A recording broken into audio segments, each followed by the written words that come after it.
Hey everyone, today we are doing something a bit different, but absolutely fascinating. We're going to unpack the architecture of a modern political narrative. We're going to take a completely neutral look at a highly charged, viral podcast clip from the Two Worlds Collide channel. Our goal for this explainer?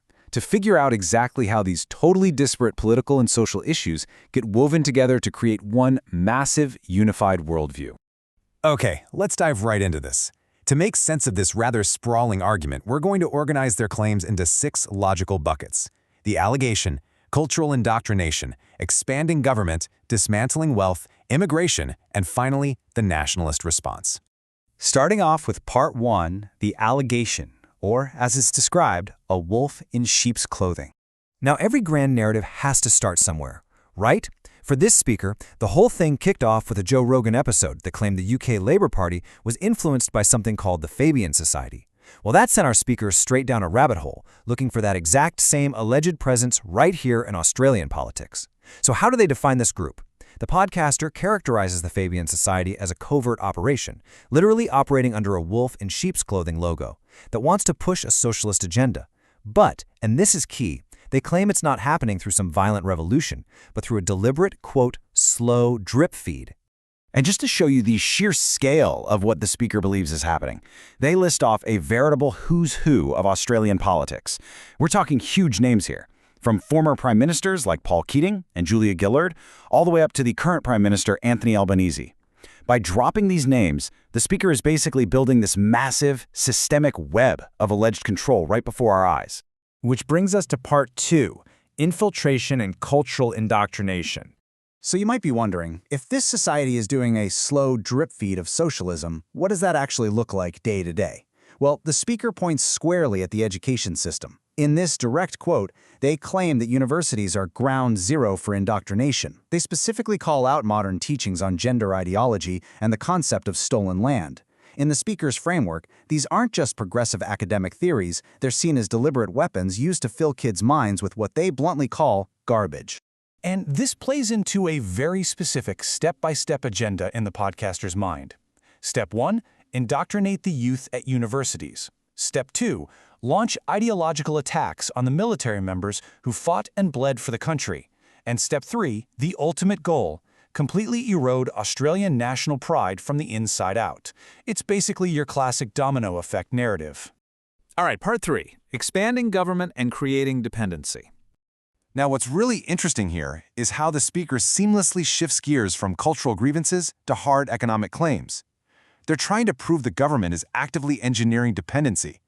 They cite this specific metric, claiming that Anthony Albanese's government has added between 25,000 and 30,000 government jobs in just the last couple of years. In the context of their narrative, this isn't just normal administrative growth. No, it's framed as a highly calculated maneuver by a socialist agenda to assert mass control over the population. The source then visualizes this control through welfare statistics, stating that 5.3 million Australians are currently on some form of government benefit. To put that into perspective, the speaker heavily emphasizes that this means 1 in 4 adults in the country are relying on the state. And here is the mini-narrative that ties all those numbers together. The speaker argues quite simply, you're not going to bite the hand that feeds you.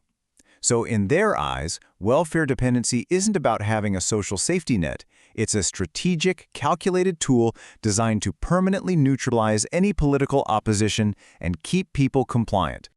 Moving on to Part 4, dismantling individual wealth. If creating dependency is one side of the coin, the podcaster argues that crushing individual financial success is the other. They point to specific tax policies currently being debated in the budget, namely changes to the capital gains tax and negative gearing. The narrative here is that taking away these specific financial tools destroys the everyday person's ability to build wealth and, to use the speaker's exact words, get their head above the parapet. And this brilliantly highlights the core ideological clash driving this whole argument.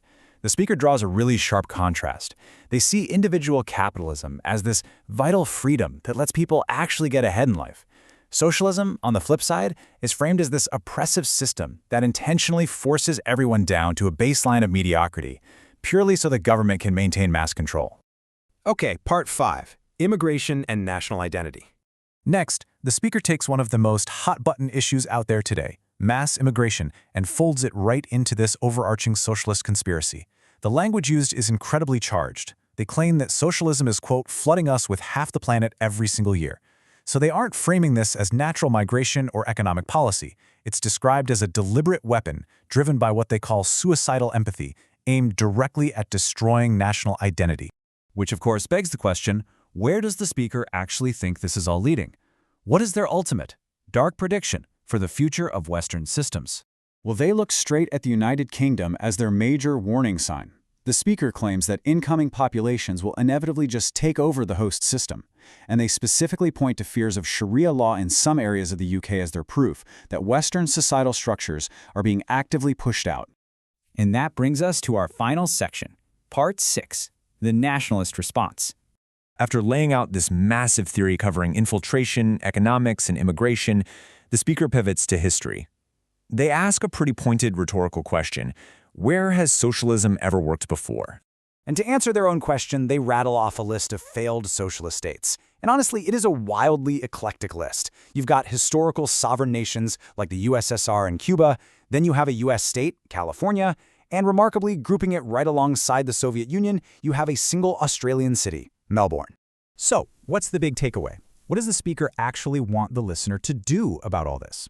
Well, their conclusion is incredibly blunt. They say, you know, you find back? Not shutting the fuck up and a nationalist approach.